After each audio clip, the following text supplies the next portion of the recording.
The Boss Husband. Credit to the author. 881 hanggang 70.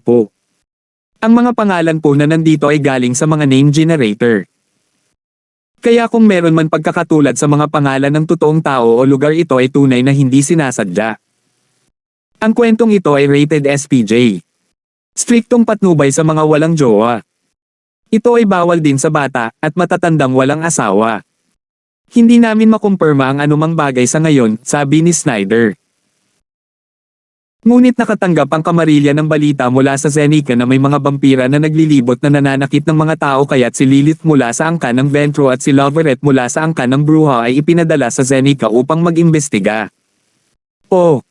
Nakapunta na ba ang dalawang bata doon? Ngumiti ang lalaki na may nakapikit na mga mata, must be someone influential. Malamang ito ay isang liham mula kay Pluto na ngayon ay nasa Zenica, ngunit iyon ay hanggang sa napupunta ang aming impormasyon. Hades. Kinagat ng lalaki ang kanyang mga labi at may kumikinang sa kanyang mga mata. Kawili-wili. Ang kasalukuyang Pluto, siya ang unang tao na nagmana ng titulo, di ba? Tumango si Snyder. Oo, Your Royal Highness. Dapat ba tayong umalis kagad sa Stonegate at hanapin si Court Draco? Natatakot ako sa kahihinatnan ng kanilang unang pagkikita. Walang pag-aalinlangan na ikinaway ng lalaki ang kanyang mga kamay. Huwag kang mag-abala. Anak ko siya at isang pureblood vampire. Kahit isang Diyos ay hindi makakahanap sa kanya ng ganoon kabilis. Mas interesado ako kay Pluto kumpara sa kanyang kaligtasan. Nanginginig si Snyder at sinabi, ang iyong Royal Highness, hindi ako sumasang-ayon dyan. Bakit?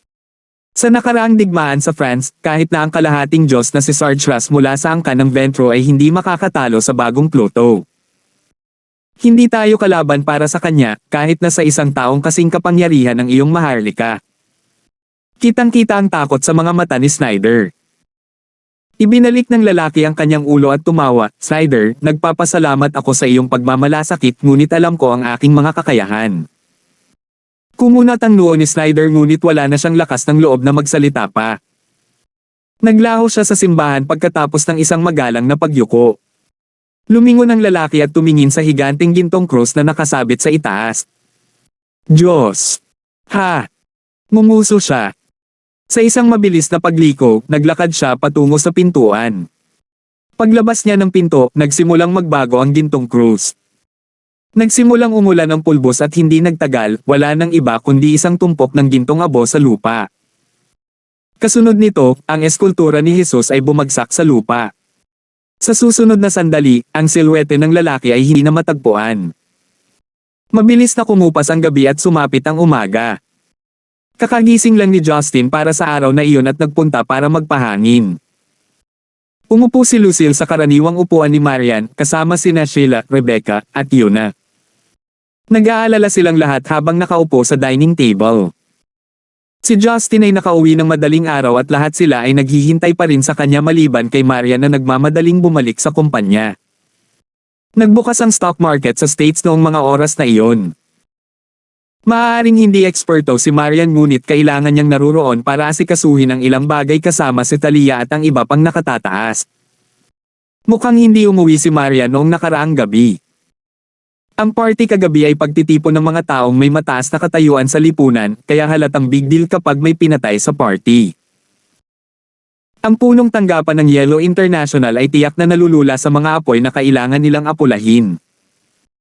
Hindi alam ni Justin kung paano haharapin ang mga ganitong bagay, kaya ipinasa niya ito kay Hanya. Kahit na hindi siya sigurado kung ano ang gagawin niya dahil hindi siya sinanay para sa isang bagay na tulad nito.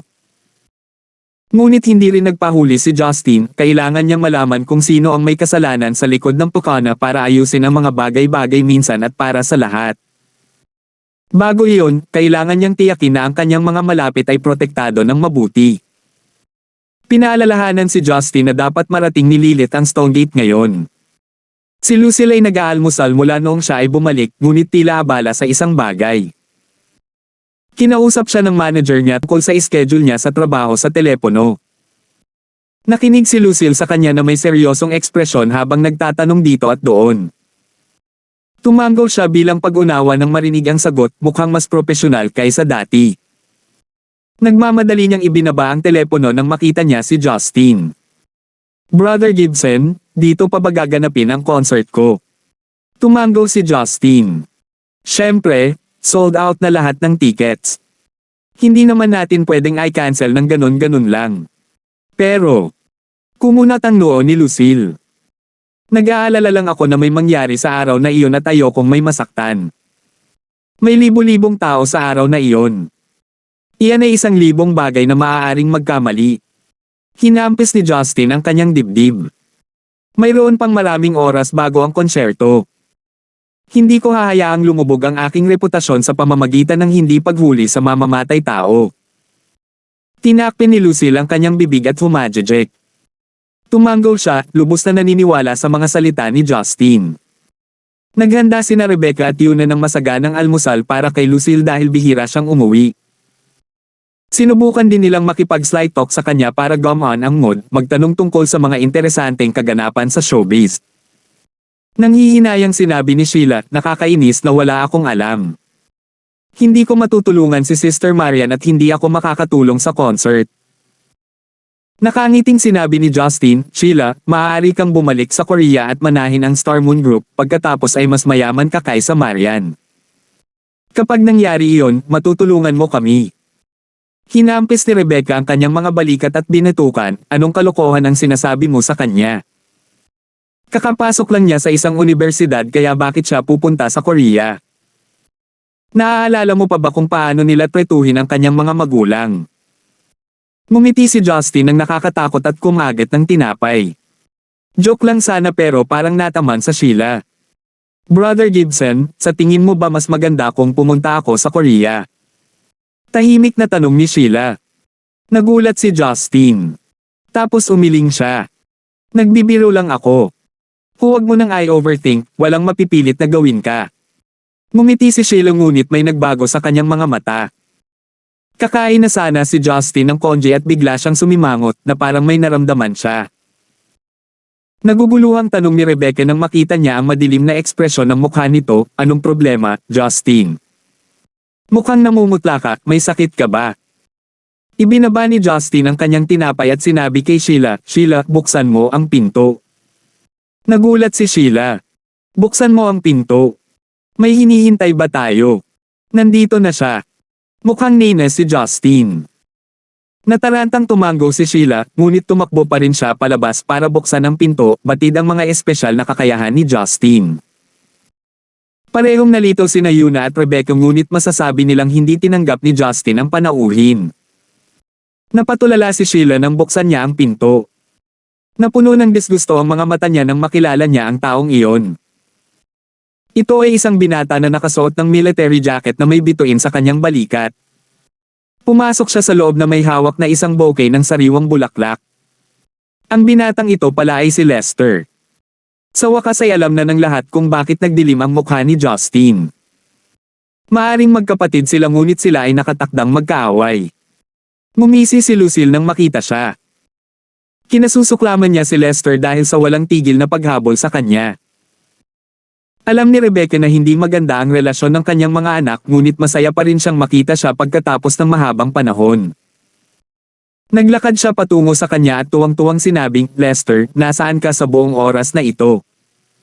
Bakit hindi mo ako tinawagan?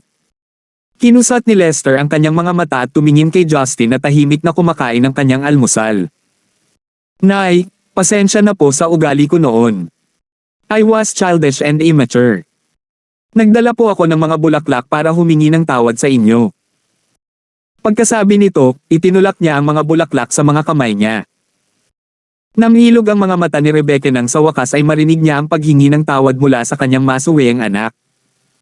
Napakunot naman ang noo ni Justin nang marinig iyon. 882. Natuwa si Rebecca sa nakakagulat na twist ng mga pangyayari. Pinunasan niya ang kanyang mga luha at marahang ngumiti sa kanya. Hanggat alam mo ang iyong mga pagkakamali. Huwag kang mahuli sa karera para sa kapangyarihan at katanyagan tulad ng iyong ama. Sinasabi ko ito para sa iyong kapakanan, walang tatalo sa mapayapang buhay sa tahanan. Tumanggaw si Lester na tila kinukuha ang lahat. Alam kong marami akong nagawang maling bagay noon, masaya akong malaman na wala kang laban sa akin. Ikaw ang anak ko kaya bakit ako? Okay lang basta pag nilayan mo ang mga pagkakamali mo noon. Hinawakan ni Rebecca ang kanyang mga kamay. Lester, kumain ka na ba ng almusal? Halika samahan mo kami. Umiling si Lester at sinabing, ayos lang, nandito lang ako para makita kayo ni Lucille. Kailangan kong bumalik sa Central City mamayang hapon. Medyo na-pressure kami ng US at ng Japanese government nitong mga nakaraang araw. Nabigo si Rebecca nang marinig iyon. Gusto kong kausapin mo ang iyong kapatid dahil bihira kang bumisita sa amin. Halos hindi na kayo nagkita sa nakalipas na 20 taon, kaya paanong hindi kayo magkakasama? Nanghihinayang tumanggo si Lester. Baka. Ayaw akong patawarin ni Kuya. Natigilan si Justin sa kanyang mga sinabi. Maging sina Lucille, Sheila, at Yuna ay nakatitig sa kanila na nalaglag ang kanilang mga panga. Sumimangot si Rebecca at kinaladkad si Lester patungo kay Justin. Justin, narinig mo ba iyon? Tinawag kanyang kapatid. Hindi na kailangang sabihin, matagal na niyang hinihintay ang araw na ito. Ang isip ni Justin ay magulo. Hindi siya handa sa ganitong sitwasyon. Noong nakaraan, itinaboy niya siya ng walang pag-aalinlangan kahit ano pa ang sabihin ni Lester. Pero ngayon, kailangan niyang isaalang-alang ang nararamdaman ng sarili niyang ina. Hindi makayanan ni Justin na huwag pansinin ang kanyang nararamdaman ngayong matagal na silang magkasama. Kahit papaano, naramdaman niya na ang insidente sa Yellow International ay may kinalaman kay Lester, ngunit wala siyang ebidensya para patunayan ang kanyang mga hinala. Mas pinatibay nito ang kanyang mga hinala habang si Lester ay nagpakita kaagad pagkatapos ng kaganapan. Ganoon ba? Hindi nagabalang tumingin sa kanya si Justin. Bamantong hininga si Rebecca at inaliw si Lester. Lester, understandable naman na ayaw kang patawarin ng kapatid mo dahil talagang minamaltrato mo siya. Bisitahin mo kami ng madalas. Sigurado akong mapapatawad ka ng kapatid mo. Malamig na sumang-ayon si Lester dito. Sigurado ako na gagawin niya dahil nalampasan ko na ang katotohanan na inutil niya ako pabalik sa Central City. Sigurado akong mas mapagbigay siya kaysa sa akin. Ano? Nagulat si Rebecca. Nawalan ka ng kakayahan ni Justin. Hindi kailanman sinabi ni Justin kay Rebecca ang tungkol sa insidente, kaya wala siyang kahit kaunting ideya. Sinabi ni Rebecca, anong nangyari? Kailan ito nangyari? Bakit hindi ako sinabihan? Nagdilim ang mukha ni Justin. Alam niya kung bakit nasabi ito ni Lester. Malinaw ang kanyang intensyon sa araw at alam ni Justin na hindi siya magbabago. Hindi ito masyadong inisip ni Rebecca. Nag-aalala lang siya sa mga sugat niya. Nakahinga siya ng maluwag nang sabihin ni Lester na ginagamot siya ni Braden. Ngunit alam niya na maaaring patayin ni Justin si Lester kung talagang gusto niya at ang katotohanan si Justin ay nagpawalang bisa lamang kay Lester ay nagpatunay na si Justin ay nagpakita ng awa kaya hindi niya ito pinuna. Sa kabilang banda, nasisiyahan siya na si Lester ay kumilos ng napakabukas palad at mapagpatawad. Ipinagpatuloy ni Rebecca ang pakikipag-chat kay Lester nang magkaroon siya ng pagkakataong magsalita ng mga matatamis na salita at hikayatin siya ng mabuti. Naglakad si Lester patungo kay Lucille at yumuko para harapin siya. Weird, pupunta ako doon para sa iyong konsyerto at mayroon na akong ticket para sa front row. Naiinis si Lucille sa kanya, ngunit hindi siya naglakas loob na ipakita ito sa harap ni Rebecca, kaya tumugon lang siya ng walang laman na ekspresyon. Mahilig ka ba sa mga bulaklak? Maaari kong kunin ang mga ito para sa iyo. O dapat ba kitang ibili ng cake ng pagdiriwang? Malamig na sinabi ni Justin, kami na ang bahala sa concert ni Lucille kaya bahala na kayo. Nahihiyang sinabi ni Lester sa kanya, brother, sana ay mawala ang pagkiling mo sa akin at huwag mong hadlangan ang paraan ng panliligaw ko kay Weir. Magkakilala na kami simula bata pa at hindi pa rin nagbabago ang nararamdaman ko sa kanya. At saka, may asawa ka na kaya dapat din akong magpakasal sa isang tao sa lalong madaling panahon. Sinong nagsabing papakasalan kita?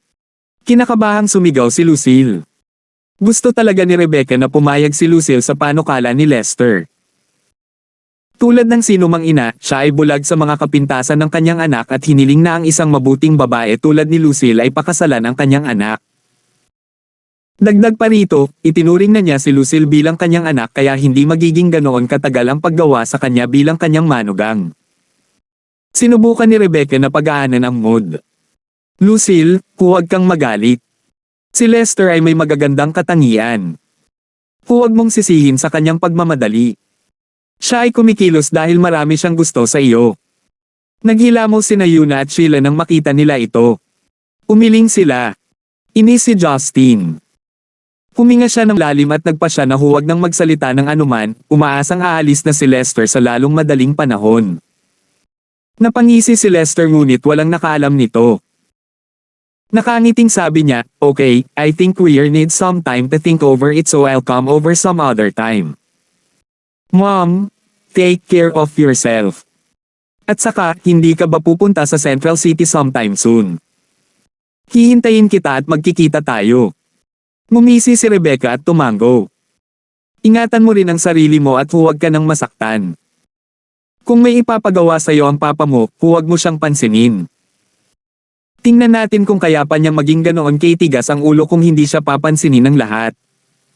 Ngumiti si Lester at tumango. "Kuya, alis na ako, kamustahin mo si Hipag para sa akin."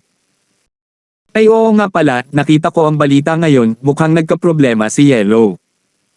Tawagan mo ako kung kailangan mo ng tulong. Hindi na kailangan iyon. Putol ni Justin.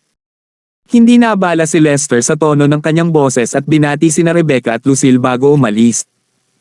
Bamantong hininga si Rebecca at lumingon kay Justin. "Justin, alam kong hindi ka komportable kay Lester. Pero hindi siya masamang tao, ginawa niya ang lahat ng iyon noon dahil sa kanyang ama. Mas mapagpatawad ka dapat bilang kuya. Sapat na." Pinutol siya ni Justin at inilapag ang kanyang mangkok. "Aalis na ako." Kinuha ni Justin ang kanyang susi ng kotse at lumabas ng bahay ng walang ekspresyon. Gusto siyang pigilan ni Rebecca, ngunit may unat lamang niya ang kanyang mga kamay. Natigilan siya at mukhang nalungkot sa ginawa nito. Naawa si Lucille sa kanya at sinabing, "Tita Rebecca, hindi ka patas kay Kuya Gibson. Labis ang paghihirap niya na makilala ka. Natural na magalit siya kung patuloy kang papanig kay Lester." Nagulat si Rebecca nang marinig ang kanyang mga reklamo, ngunit umiling siya.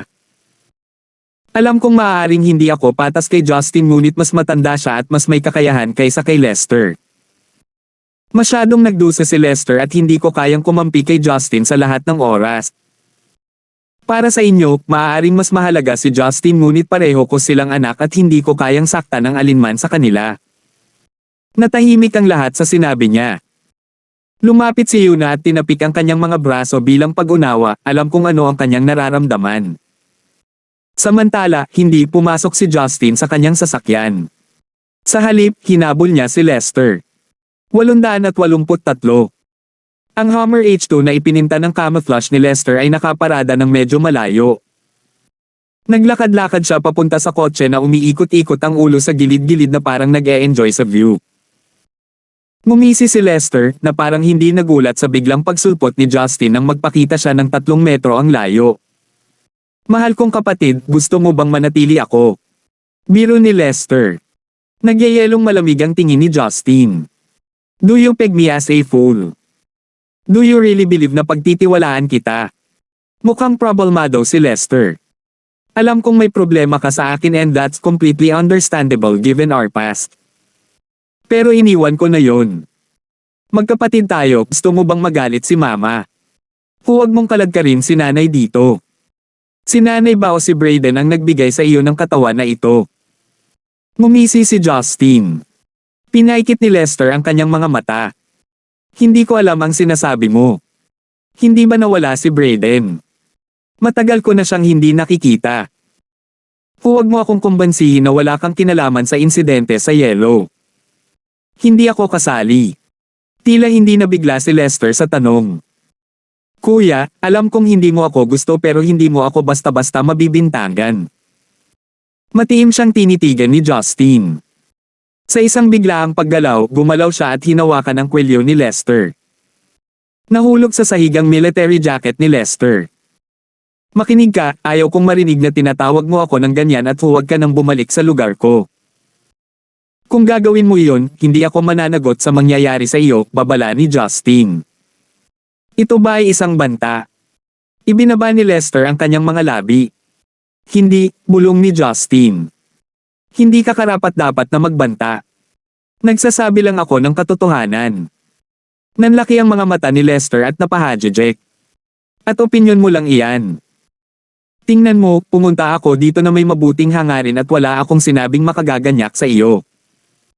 Nandito ako bilang iyong kapatid na humihingi ng kapatawaran, ngunit ikaw. Isa kang makasarili na kapatid. Ganun ba? Paano kung patayin na kita ngayon? Magtataglay ka pa ba ng magandang intensyon? Pumapatay na layunin ang lumabas sa mga mata ni Justin. Pagkatapos niyang sabihin iyon, lumabas si Rebecca ng villa at nakita niya si Justin na nakahawak sa kwelyo ni Lester na may nanlilisik na tingin. Napabuntong hininga siya, na bigla nang makita silang nasa ganitong estado.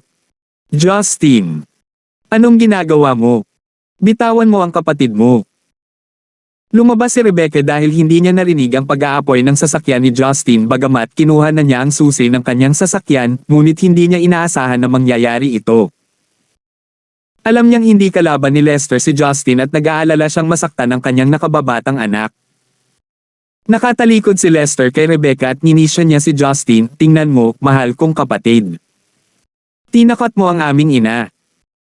Nagdilim ang mukha ni Justin at nagsimulang magpintig ang mga ugat sa kanyang mga braso mula sa pagkakahawak sa kanyang kamatayan. Ang pagdurog sa utak ni Lester ay napakadali. Ngunit paano kung siya ay may parehong mga kakayahan tulad ng clone at nagawang mabuhay muli? Hindi lamang siya maakusahan ng pagpatay, ngunit si Rebecca ay maaaring masiraan ng isip. Ang masama pa, hindi pa rin maaapektuhan si Lester. Ginagamit mo ba si nanay bilang isang kalasag? Kinagat ni Justin ang kanyang mga ngipin. Hindi sumagot si Lester. Sa halip, ibinaling niya ang kanyang ulo para harapin si Rebecca na may nahihiyang ngiti. Ma, ayos lang. Medyo nabalisa lang si kuya, pero hindi niya ako sinaktan. Nagmamadaling tumakbo si Rebecca patungo sa kanila at nakahinga ng maluwag nang makita niyang hindi nasaktan si Lester. Kumunat ang noo niya at sumigaw, Justin. Ano ang ginagawa mo? Alam kong nakagawa ng ilang pagkakamali si Lester sa nakaraan ngunit iniwan niya ang buhay na iyon sa likod niya. Sinusubukan mo bang patayin ako sa galit? Nadurog ang puso ni Justin nang makita niya kung gaano kahalaga si Rebecca kay Lester. Inaasahan niya na kahit anong gawin ni Lester, hindi ito makakaapekto sa pagmamahal niya sa kanya. Kung namatay si Lester dahil sa kanya, nakakatrauma ito para sa kanya. Sa sandaling ito, mabilis na napagtanto ni Justin na ang pag-ibig sa pamilya ay maaaring ang pinakamasayang bagay sa mundo, ngunit ito ay isang taybak na may dalawang talam. Ganun pa man, hindi niya kayang itapon ang mga damdaming ito. Nanginginig, binitawan niya si Lester at nagpakawala ng mapanuksong tawa. Mukhang walang kwenta ang oras na magkasama tayo kumpara sa nakababatang anak mo. Kung ano man, ayoko ng pakialaman o pag-usapan ng kahit ano. Bibili ako ng almusal para kay Marian. Pagkasabi nito, pumunta si Justin sa kanyang sasakyan nang hindi lumilingon. Tumawag si Rebecca sa kanya at sinubukang sabihin ang isang bagay ngunit hindi siya tumugon. Pinaikit ni Lester ang kanyang mga mata at ngumisi. Makalipas ang 20 minuto, dumating si Justin sa isang dim sum restaurant para kumuha ng pagkain para kay Marian. Alam niyang hindi ito kakain o matutulog dahil sa trabaho, kaya naisipan niyang bumili ng pagkain. Hindi niya nakalimutang mag-order din para kina Talia at Melinda. Wala si Talia sa kanyang opisina kaya ipinasa niya ang pagkain sa kanyang assistant. Para naman kay Melinda, nagpupulong siya at hindi rin komportable para kay Justin na sumabad, kaya inilagay niya ito sa kanyang mesa. Sumakay si Justin sa elevator papunta sa opisina ni Marian pagkatapos pakalmayan ang sarili, tinitiyak na hindi siya mukhang masyadong problemado. Bago pumasok sa opisina ni Marian, kailangan niyang dumaan sa mesa ng kanyang assistant. Si Hannah ay nakasuot ng pink na floral na damit na nagpapakita ng kanyang kurba. She was neck deep in files at hindi agad siya napansin. Tumangala siya at namula nang makita si Justin na parang naalala ang kanilang pagkikita sa eskinita kagabi. Nakangiting tanong ni Hannah, breakfast for President Lysander. Nakangiting tumango si Justin. Nakita ko ang balita kanina. Are you feeling better now? Ang naramdaman niya para kay Hannah ay hindi talaga pag-ibig. Normal na paghanga lang iyon sa isang babae. Naiintindihan ni Justin ang kanyang nararamdaman para sa kanyang sarili. Kulang siya ng lalaking maaasahan niya at ito ang pinagkakatiwalaan niya. Iyon ang dahilan kung bakit ayaw ni Justin na makipag-date sa kanya at hindi rin niya gustong putulin ang relasyon sa kanya. Inisip niya lang na masarap magkaroon ng malapit na kaibigan. Mabuti na ang pakiramdam ko ngayon, salamat sa pagtulong sa akin. Ngumiti si Hannah. Talagang naliligo ako ngayon kaya pumasok ka na. Nakahinga si Justin nang makitang okay na siya. Nakaramdam siya ng awkward na makita siya kung nalulungkot pa rin siya dahil sa pagpatay at sa nangyari kagabi. Kumatok si Justin at hinintay ang tugon ni Marian bago pumasok sa opisina. Si Marian ay nagtatype sa keyboard habang nakakunot ang noo. Mabagsik ang mukha niya noon at nanlambot siya nang makita niyang pumasok si Justin na may dalang isang bag ng pagkain. Malumanay na sinabi ni Marian, maaari kang maupo muna. Kakain ako kapag natapos ko na ito. Nagulat si Justin nang makitang napaka-cooperative ni Marian. Bakit ang ganda ng ugali mo ngayon? Kinailangan kong lumaban para makain ka kanina. Huminto si Marian at tumalikod para harapin siya. Nakangiti siya habang sinusuklay ang buhok niya. I can tell that you're in a bad mood. Kung gusto kong pasayahin mo ako sa ganitong sitwasyon, hindi ba ako magiging masyadong masuwiin? 884. Natigilan si Justin. Paano mo nalaman? Pinaikit ni Marian ang kanyang mga pisngi at ipinikit ang kanyang mga mata. Sa isang normal na araw, pupunta ka sana sa palengke para mag-almusal. Pero ngayong araw, nagpasya kang kumuha ng dim sum na ibig sabihin ay may iniisip ka. Hindi lang iyon, karaniwan kong maririnig ang boses mo mula sa isang milya ang layo at sasalubungin mo ako kaagad pagpasok mo. Pero tahimik ka ngayon kaya ibig sabihin lang ay masama ang loob mo. Batay sa iyong personalidad, dapat ay may kamag-anak ka. Sa iyo. Ngunit hindi ka mukhang labis na nag-aalala kaya ipinapalagay ko na wala kang nasa panganib dahil sa taong iyon. Sinuri ni Marian at nakabuo ng conclusion habang nagtatype pa rin sa keyboard. Napatulala si Justin. Paano niya nalaman sa isang tingin lang? Tandang pananong. Isip niya. At saka, si Talia at Melinda ay nagtatrabaho ngayon dito sa opisina. Ang iba pang mga vixen ay hindi makakasagabal sa iyo sa umaga, at kahit nagawin nila, tiyak na susubukan nilang pasayahin ka. Pagkatapos ay isa na lang ang posibilidad na natitira. Ito ay dapat na isang tao mula sa angkan ng Gibson. Ang isa sa Central City ay hindi mag-abala sa iyo at ang isa sa militar ay abala kaya si Mom o si Lester na lang. Pinindot ni Marian ang enter habang tinatapos niya ang kanyang pangungusap kasama ang kanyang trabaho. Hobby, tama ba ang hula ko? Commendat si Marian. Lumunok si Justin at mapait na ngumiti. Talagang sanay ka sa deductive reasoning. Palagi ka na bang naging matalas o naging ganito kakamakailan? Tumayo si Marian at iniunat ang kanyang katawan habang humihikab. Ito ay bahagi ng karanasan sa bahagi ng kasanayan. Matagal na tayong magkasama. Isang taon na ang nakalipas, marahil ay wala akong mahuhulaan. Tumigil ka na sa pagmamayabang, paano kung nahulaan mo ito ng tama? Maaari mo bang hulaan kung ano ang ginawa at sinabi ni Lester sa aming bahay noon? Bulong ni Justin. Lumapit si Marian sa kanya at hinawakan ang kanyang braso. Bakit hindi mo sabihin sa akin habang nag-aalmusal ako? Curious na tanong ni Justin, gusto mong pakinggan ang boring kong kwento. Hindi ka ba abala? Umiling si Marian. Hindi boring. Kaya mo pa rin akong alagaan kahit malugi ako pero hindi ko mailigtas ang broken family. Marian, nagkakasakit ka ba? Hindi ka karaniwang ganito. Lalong nagulat si Justin. Nawala ang ngiti sa mukha niya. Ano ang tungkol sa iyo? Ito ay hindi tulad ng sa iyo na maging ganito kasiraan ng loob. Tahimik na tumingin sa kanya si Justin na may gulat na ekspresyon na parang walan siya ng boses. Hindi ko alam kung ano ang sinabi o ginawa ni Lester at hindi ko alam kung ano ang iniisip ni nanay tungkol dito, ngunit dapat mong malaman kung sino ang kanyang pinaniniwalaan dahil pinili niyang tumira sa atin. Maliban kung sa tingin mo ay matatalo ka kay Lester. Pinindot ni Marian. Tumingin si Justin sa katahimikan. Mamantong hininga si Marian at sinabing, sundan mo ako. Pagkasabi noon, lumabas siya ng opisina at sumunod si Justin nang hindi umimik. Dinala siya ni Marian sa pinakamataas na palapag. Mula sa taas na ito, maaari nilang tingnan ang lungsod at panoorin ang mga sasakyang dumaraan. Hinaplos ng simoy ng hangin ang kanilang mga mukha, pansamantalang nagpalaya sa kanilang mga alalahanin. Ilang minuto silang nakatayo sa harap ng wire fence hanggang sa basagin ni Marian ang katahimikan. Justin. Tumangaw si Justin bilang tugon. Lumingon si Marian at tumingin sa kanya. Mukhang mas maganda ang Hana ngayon. Bumilis ang tibok ng puso ni Justin. Bakit mo bigla-bigla na lang dinala ito? Isang mahinang ngiti ang ibinigay ni Marian.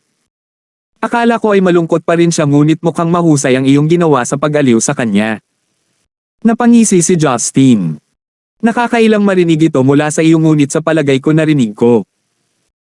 Pilyong kumikinang ang mga mata ni Marian na para bang tinutuya siya. Kinuha niya ang bag ng almusal mula kay Justin at sinabing, bakit hindi tayo kumain dito? Magaling si Justin sa kahit anong ngunit pinigilan niya ito at hinubad ang kanyang t-shirt bago siya makaupo. Namula si Marian. Bakit mo hinubad ang damit mo? Inilatag ni Justin ang kanyang t-shirt sa sahig at sinabi sa kanya, maupo ka sa damit ko. Dumi ang sahig. Si Marian ay nahuli saglit na hindi nakaimik ngunit mabilis siyang nakabawi at umupo na may malabong ngiti sa kanyang mukha. Sinamahan siya ni Justin sa sahig at pinanood siyang kumakain. Hindi mo sinabi sa akin kung ano ang nangyari sa bahay kanina, tanong ni Marian habang ngumunguya ng steamed dumpling. Ipinasa sa kanya ni Justin ang isang napkin bago sinabing, wala lang, nagkukunwari lang na mabait si Lester at binili ito ni nanay. Kung papatayin ko siya, hinding-hindi ako mapapatawad ni nanay. Pero lalo lang tayong magdudulot ng gulo sa buhay niya. I bet siya rin ang nasa likod ng insidente ng vampira. Tumangaw si Marian. Naiinis ka ba dahil ipinagtanggol ni nanay si Lester? Hindi ko alam, iniisip ko lang kung hindi ko siya pinatawad, hindi ako mahihirapan dahil hindi kami magkakasama. Hindi, matigas na sabi ni Marian. Siya ang iyong ina at mahal ka niya, ano man ang nangyari sa nakaraan. Natigilan si Justin saglit bago siya nagtanong sa kanya ng malumanay na boses, Marian, may itatanong ba ako sa iyo? Tumangaw si Marian. Magtanong ka lang, mag-asawa tayo. Pwede mo akong tanungin ng kahit ano. Pero baka magalit ka. Pinindot ni Justin. Noong una ay nag-alinlangan si Marian ngunit tumangaw. Ayos lang, suntukin na lang kita kapag nagalit ako. Ibinuko ni Justin ang kanyang bibig na parang gusto niya itong bawiin ngunit ang kanyang mga labi ay pumulupot sa isang mapait na ngiti. Iniisip ko kung paano kung hindi aminin ng iyong ama na anak kanya, puputulin mo ba ang lahat ng relasyon sa kanya? Natigilan si Marian bago natapos magsalita si Justin. Nagmamadaling idinagdag ni Justin, okay lang kung ayaw mong sumagot.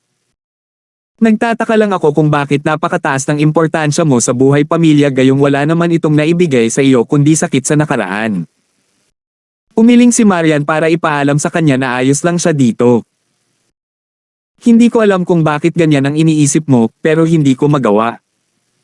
Baka isipin mong wala akong silbi pero hindi ko talaga kaya. Hindi ko mabura ang nararamdaman ko, hindi ko makontrol at palitan ito ng ibang bagay sa maikling panahon. Kahit anong pilit kong tanggihan at hamakin ito, hindi ko mapapalitan ang pakiramdam na iyon. Kahit kailan hindi ko siya kayang patawarin, at kahit na ilang taon, hindi ko siya kayang patawarin. Isang taong nami-miss ko at inaasahan kong makatagpo paminsan-minsan. That's what family means to me. I'm jealous of you because of that. At least your mom really loves you, unlike mine. I don't even know if he really see me as his daughter. Nararamdaman ni Justin ang malamig na hangin na dumaraan. Parang dinudurog ang puso niya nang marinig ang sinabi nito. How could you be so uto? Papatayin ko siya ng walang pag-aalinlangan kung ito ang gusto mo. Niyakap siya ni Justin at hinaila siya palapit. Humajejek si Marian. Alam kong tanga ako ngunit sinusubukan kong maging maasahin sa mabuti. Hindi ko alam kung paano ako mabubuhay nang hindi nag-iisip ng ganoon. Siyempre kaya mong mabuhay. Hinigpitin ni Justin ang kanyang hawak. Kahit ano pa ang sabihin ng ibang tao, asawa kita at walang makakapagpabago nito. Pareho din sa iyo. Bangulong si Marian, gusto kong matulog, pagod na pagod ako. Hindi mapigilan ni Justin na mapangiti. Sino ang nagtanong sa iyo na pilitin ang iyong sarili na ipagpatuloy ang pagtatrabaho? Mahigit isang araw ka ng diretso. Inaantok ako dahil kakakain ko lang. Hayaan mo lang akong mahiga ng ganito at huwag kang gagalaw, bulong ni Marian at yamakap sa dibdib ni Justin, lumalambot at lumambot ang boses niya. Si Justin ay malugod na nagpapasalamat, pinahintulutan siyang humiga sa kanyang kondangan. Umaasa pa nga siyang masasandalan siya nito sa buong araw. Makalipas ang ilang minuto, nakatulog si Marian sa kanyang mga bisig. Nais ding matulog ni Justin. Ngunit wala pang 30 minuto, misteryosong nagpakita ang isang lalaki at isang babae na nakasuot ng itim na suit. Well, what a lovely scene we have here. We might have dropped in on the wrong time, wika ng isa sa kanila habang nakangisi. Siya ay isang blonde, napakarilag na babae. Mukha siyang flawless sa ilalim ng sikat ng araw.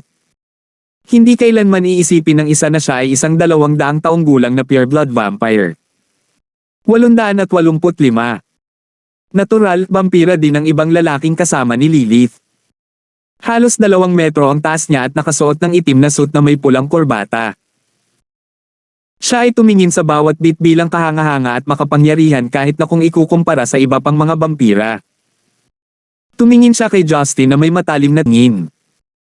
Hindi naabala si Justin sa kanyang hindi magiliw na titig. Si Marian ay natutulog pa rin sa kanyang dibdib at nangako siyang nasa tabi niya hanggang sa magising siya. Ginamit ni Justin ang Endless Resolve Restoration Scripture at bumuo ng protective barrier sa paligid ng Marian para harangan ang lahat ng tunog.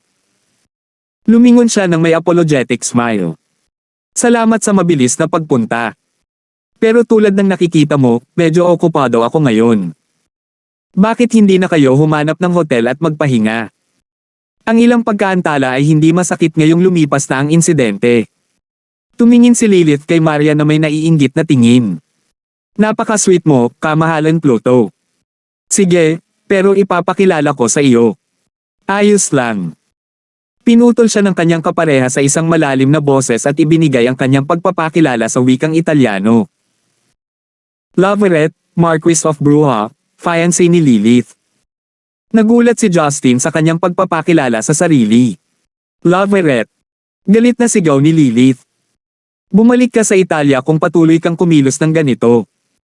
Natuwa si Justin na naglagay siya ng harang sa paligid ni Marian. Nagdulot sila ng kaguluhan. Tumingin si Loverette kay Lilith na may mainit na tingin. Lilith, isang siglo na kitang nililigawan. Pati mga magulang natin ay nakilala na natin ang katayuan natin. Bakit hindi kita maipakilala bilang fiancé ko? Ikaw. Sinabi ko na sa iyo noon na hindi ko kinikilala ang engagement na iyon. Joke lang iyon. Nanlaki ang mga mata ni Lilith nang tumanggi ito sa kanya. Napabuntong hininga si Justin. Sabi mo, kung may balak kayong mag-away na mag-lovebird, pwede ba sa ibang lugar? I'm trying to take a leap with my wife here. Hindi. Nagmamadaling paliwanag ni Lilith, kamahalan Pluto, huwag makinig sa kanyang kalokohan. Ikinaway ni Justin ang kanyang mga kamay. Hindi ako interesado. Pinandilatan ni Loverette si Justin. Lilith has been giving me the cold shoulder since he met you, Pluto. Anong ginawa mo sa fiancé ko? Loverette. Namula ang mga mata ni Lilith sa galit. Pinayagan kitang sundan ako dahil sa utos ni Camarilla. Ngunit ang mga utos na iyon ay may kondisyon na huwag mong guluhin ang ating kakampi. Kinu-question ko lang ang taong ito tungkol sa aking mapapangasawa. Walang masama doon. Napakunot noo si Loverette. Si Justin ay lubos na nalilito. Wala naman akong ginawa kay Lilith. Siya ang nanligaw sa akin. Walang tao ang makatiis niyan. Isa pa, paano niya ako masisisi kapag tinatanggihan siya ni Lilith? Tandang pananong. Isip niya. Napatawa si Justin sa sarili niyang mga iniisip. Hindi man siya kagwapuhan, pero parang lagi siyang humahadlang sa buhay pag-ibig ng iba. Humajejek siya, at mula sa harapan ay medyo nakakatakot siya dahil kalahating hubad siya habang hawak-hawak si Marian sa kanyang mga braso. Nalaglag ang panga ni Lilith sa gulat at binigyan ni Loveret ng masamang tingin si Justin. Tinatawag na Pluto. Isa lang siyang muggle.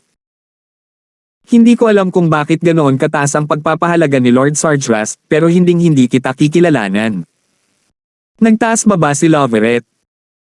Titingnan namin ni Lilith ang pangyayaring ito at iimbestigahan namin kung vampira ba ang may-ari para ma-enjoy mo ang pagtulog mo kasama ang muggle mong asawa. Huwag na huwag kang makikipagkita sa fiancé ko pagkatapos nating gawin ito. Labanan mo ako, at sisirain ko ang leeg mo sa dalawa. Pagkasabi nito, nawala si Loveret sa hangin. Si Justin ay nanatiling nakaupo sa lahat ng ito. Saglit na kumislap ang kanyang mga mata nang umalis si Loveret. Nagmamadaling paliwanag ni Lilith, kamahalan Pluto, mangyaring huwag pansinin ang kanyang mga salita. Siya ay bastos at ang kanyang ego ay mas malaki kaysa sa kanyang ulo.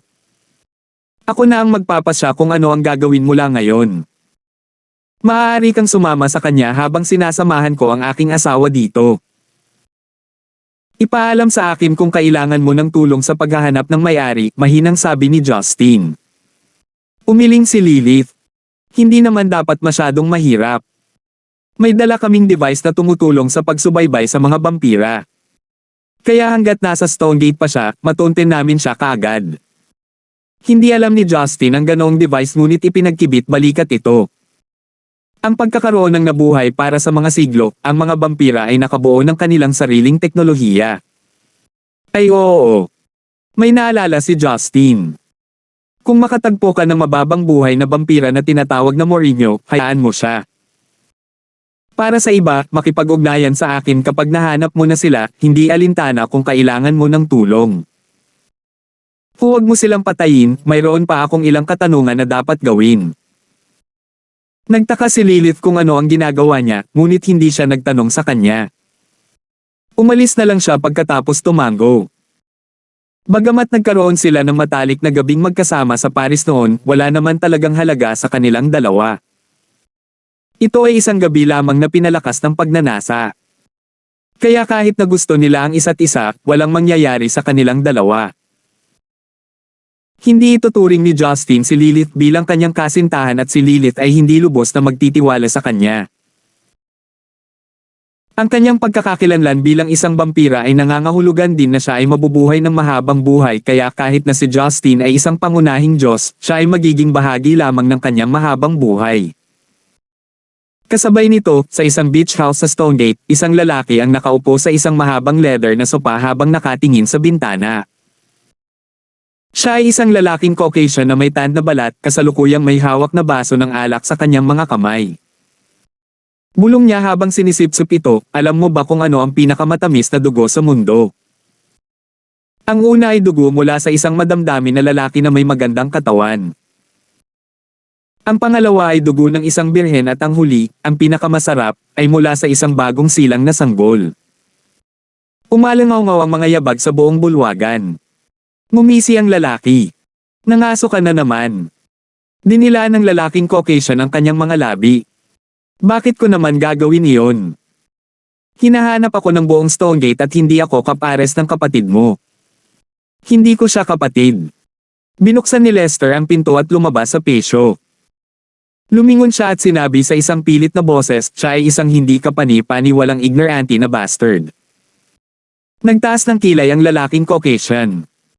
Mukhang nagawa mo siyang lokohin. Akala ko nakabalik ka ng kalahating patay. Haha. Napatawa si Lester. Maaaring mas mataas ang kamay niya sa nakaraan ngunit siguraduhin mo, ako na ang maglalaro sa kanya mula ngayon. Bakit ka sigurado? Paano kung pilitin kanyang patayin kahit anong sabihin ng nanay mo?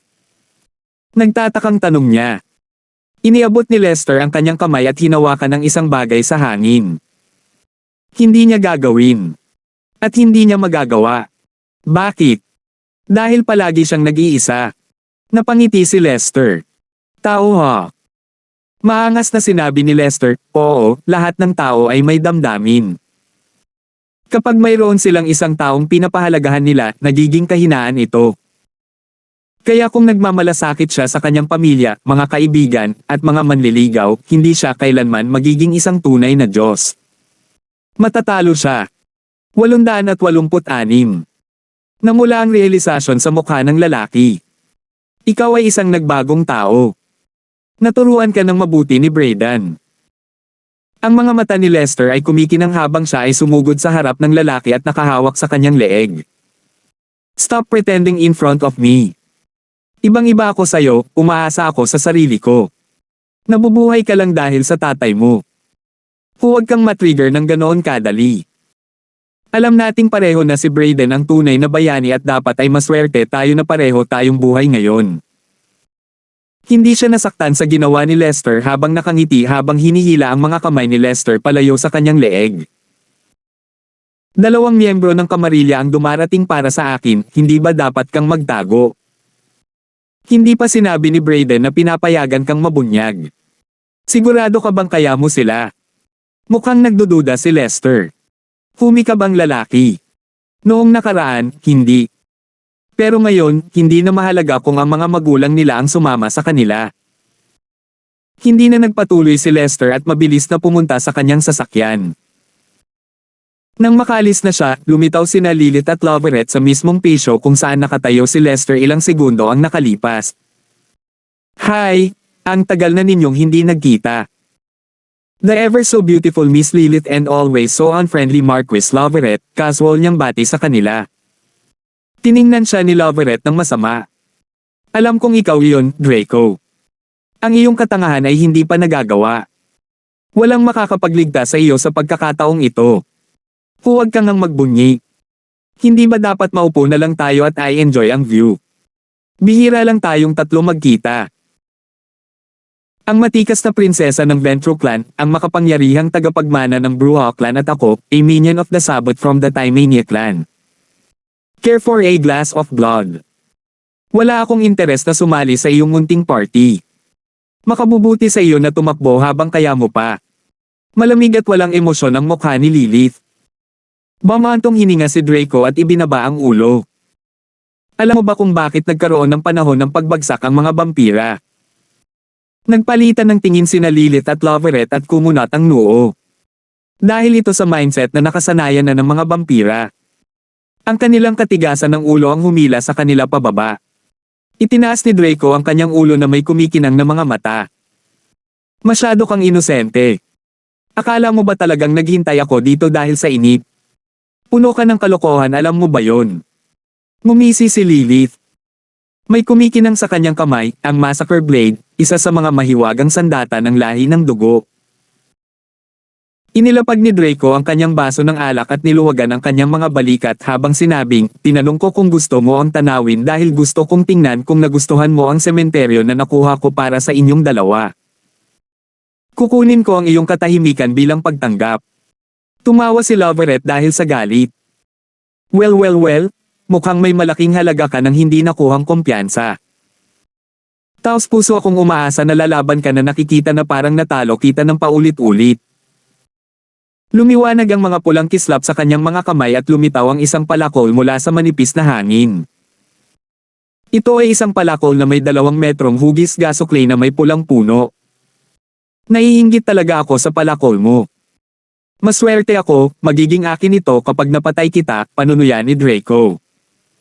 Pwede mong subukan. Ngumuso si Loverette. Sa sumunod na segundo, iwinagayway niya ang kanyang palakol at itinutok ito kay Draco.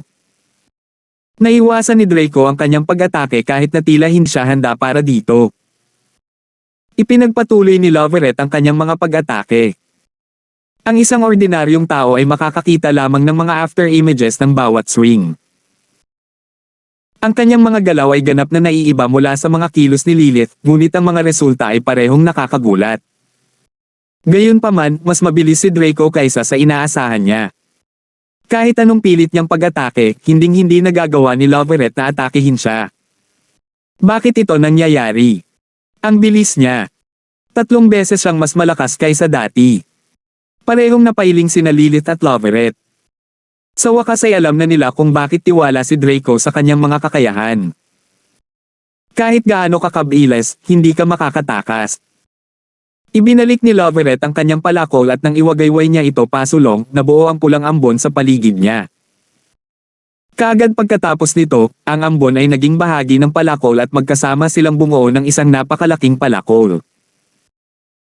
Malapit nang mawala si Draco ngunit ang ambon ay gumagalaw ng mas mabilis kaysa sa kanya. Tumalon si Draco at sinubukang tumakas mula sa itaas. Ngunit bago niya ito magawa, si Lilith, na naghihintay ng pagkakataon, ay tumalon at inatake siya mula sa itaas.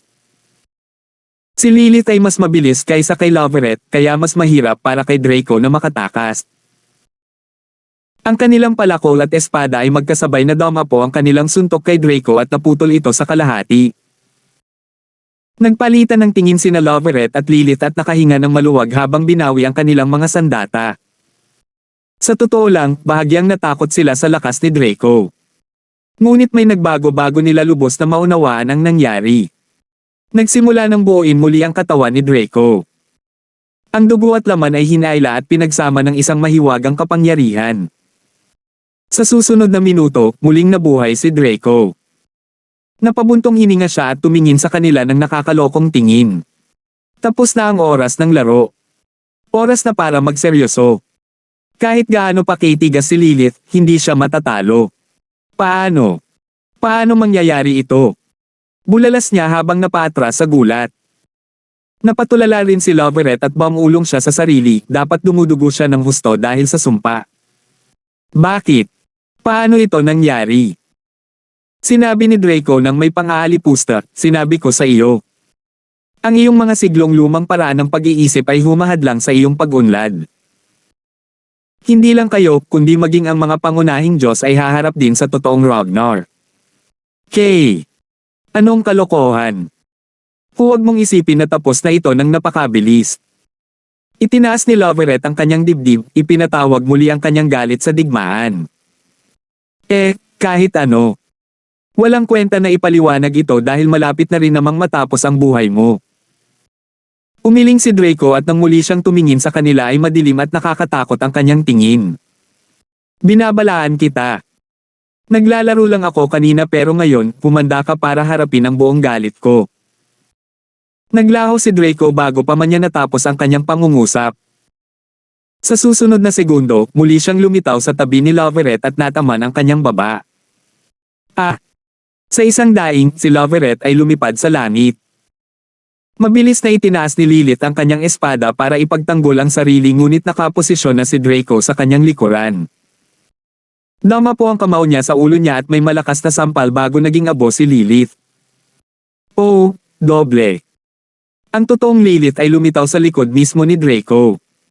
Sa isang pulang iglap, ibinaba niya ng husto ang kanyang espada. Mamatay. Naging abo din si Draco. Nanlaki ang mata ni Lilith. Niloko din siya. Ikaw lang ang namamatay ngayon. Hinampis ni Draco ang kanyang likod at inilunsad siya ng ilang metro ang layo na nag-iwan ng bakas ng dugo. Sa isang splash, nahulog siya sa dagat. 887.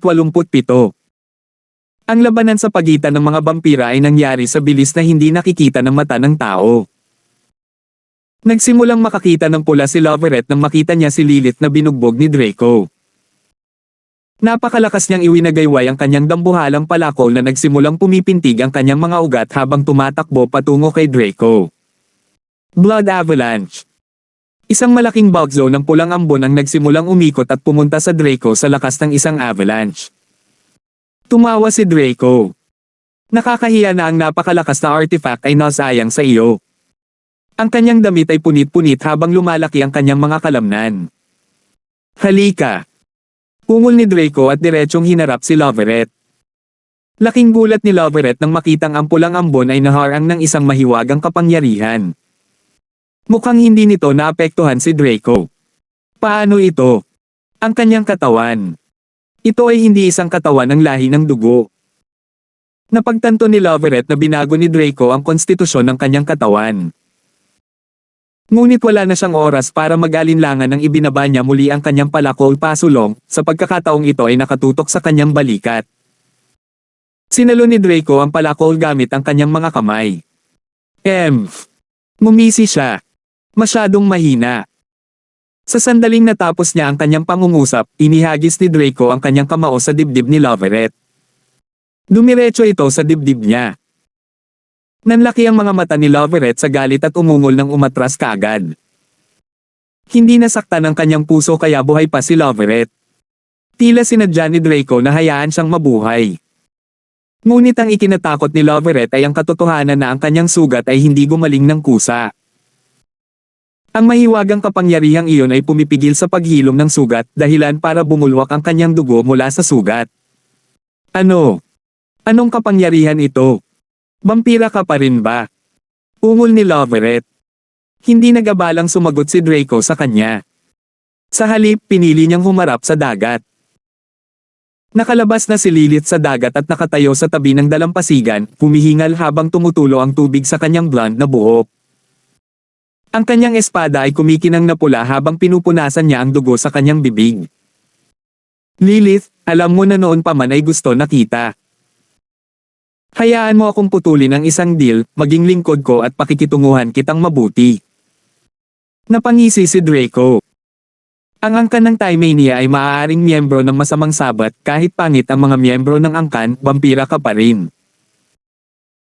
Draco, tanga ka talaga sa pagsuko mo sa iyong posisyon bilang tagapagmana ng angkan ng Timania at naging biological na sandata para sa isang psychopath.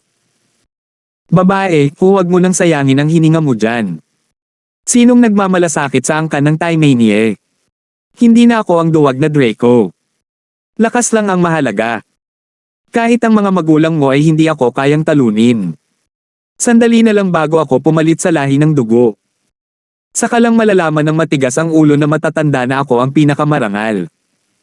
Tumawa si Draco. Ngumisi si Lilith. Huwag kang maangas, aaminin ko na hindi kami kalaban mo dahil naging halimaw ka. Hindi ka lang nag-provoke ng blood race, pero nakadisturb ka pa ng iba. Someone far above your league. He will have the final say. Napakamot si Draco sa kanyang mga tainga at sinabing may pang-aalipusta, oh. Sinasabi mo ang napakahusay na Pluto, Justin. Kumunat ang noo ni Lilith nang makita niya kung gaano kawalang interes ang itsura ni Draco. Naisip niya na kakaiba ito kahit natiwala siya sa mga kakayahan ni Justin. Sa pagkakataong ito, pilit na tumayo si Loveret. Nothing, itinaas niya ang kanyang palakol na nawawala ng kinang. Lilith, sabay tayong umatake. Nauubos na siguro ang kapangyarihan niya. Gaano ka walang muwang ang ina po ng angkan ng bruha, panunuya ni Draco. Halika, tingnan natin kung gaano pa kakaya ang isang taong nabigo ang mga paa. Si Loveret ay nagngangalit sa galit. Sinubukan niyang pigilang sakit at akmang aatake na siya nang makarinig siya ng tunog ng makina ng sasakyan mula sa malayo. Parehong tumingin sina Draco at Lilith sa dalampasigan at nakita ang isang itim na BMW X6 na mabilis na tumatakbo patungo sa kanila. Biglang huminto ang sasakyan at nagtungo sa isang parking spot. Lumabas si Justin sa kotse ng maluwag at kumaway sa kanila. He chuckled as he said, "I'm glad I made it in time." Medyo masama ang traffic. Tulog pa ang asawa ko kaya nagtagal ako para ilagay siya sa sofa nang hindi siya ginising. Nakahinga ng maluwag si Lilith at ang kanyang mga labi ay pumulupot sa isang nakaka-relax na ngiti. Sa kabilang banda, inis si Loveret sa kanyang hitsura. Dapat ay ipinadala sa kanya ni Lilith ang kanilang lokasyon na nangangahulugan na hindi niya kinikilala ang kanyang kakayahan. Ngunit hindi niya alam na, nang walang pagkagambala ni Justin, masisiraan na siya ng ulo. Pluto. Ngumisi si Draco. Kanina pa kita hinihintay. Hindi nagabala si Justin na sagutin siya. Sa halip, naglakad siya patungo kay Loveret na patuloy pa rin sa pagdurugo at halos hindi makatayo ng tuwid. Ngumisi siya habang nagtatanong, mamamatay ka na ba?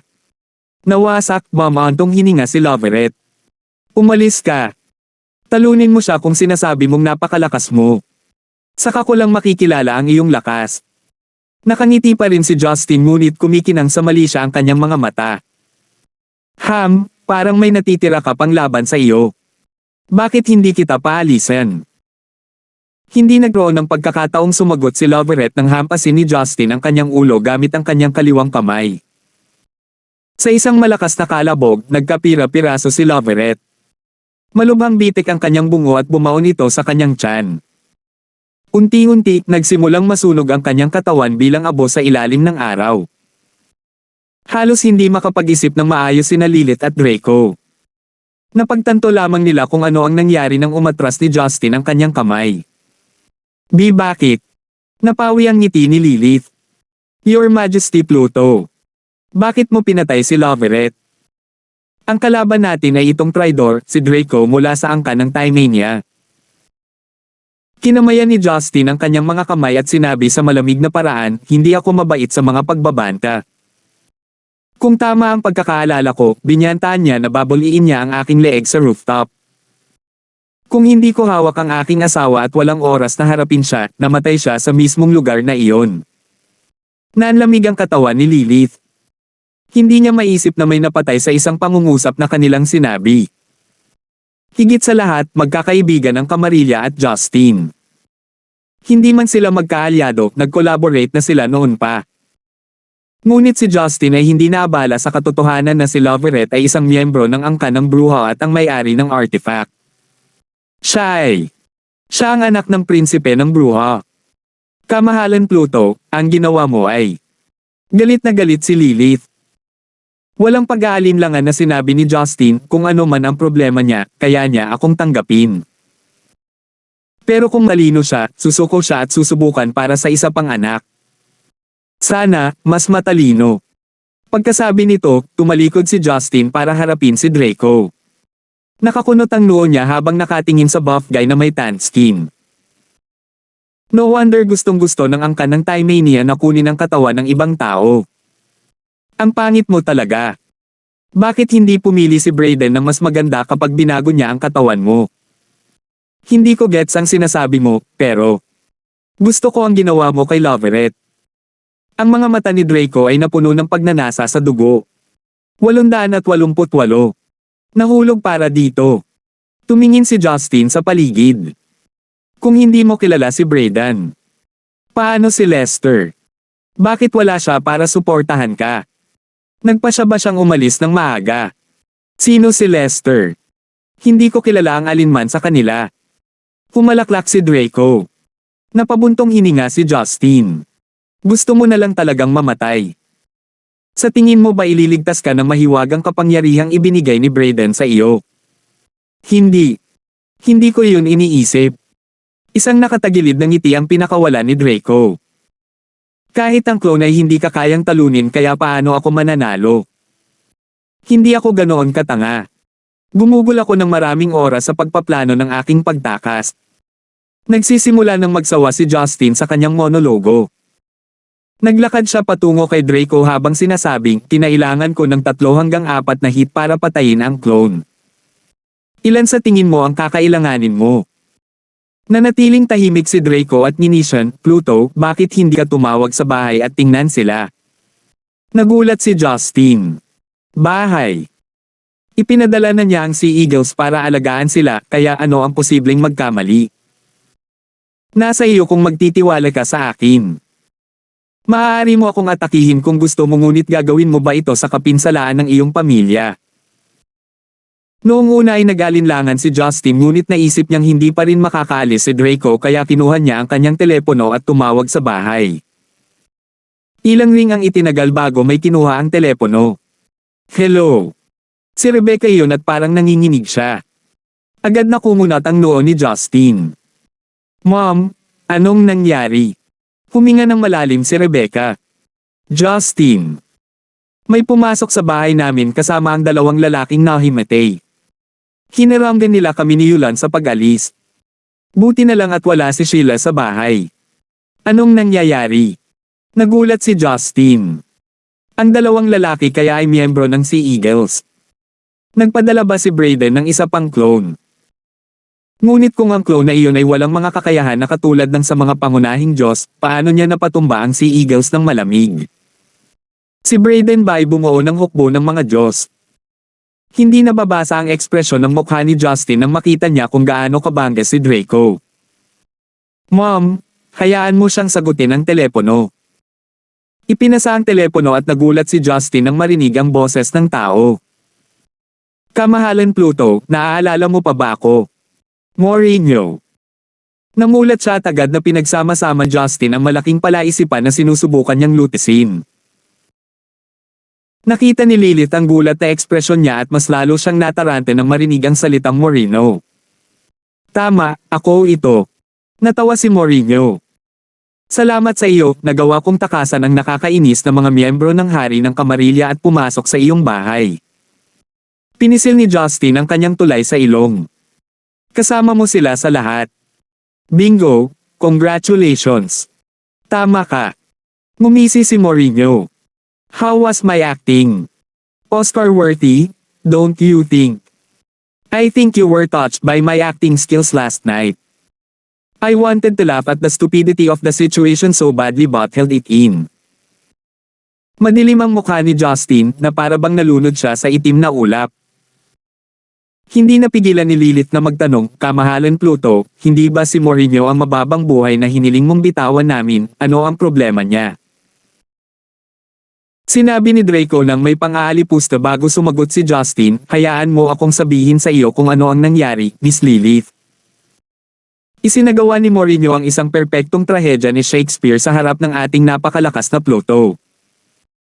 Sinubukan niyang ipaghiganti ang kanyang taong manliligaw at manipulahin ng iba. At nahulog ang kanyang kamahalan Pluto dito. Sa palagay ko ay napakawalang muwang niya para maniwala na ang isang vampira ay talagang magmamahal. Haha!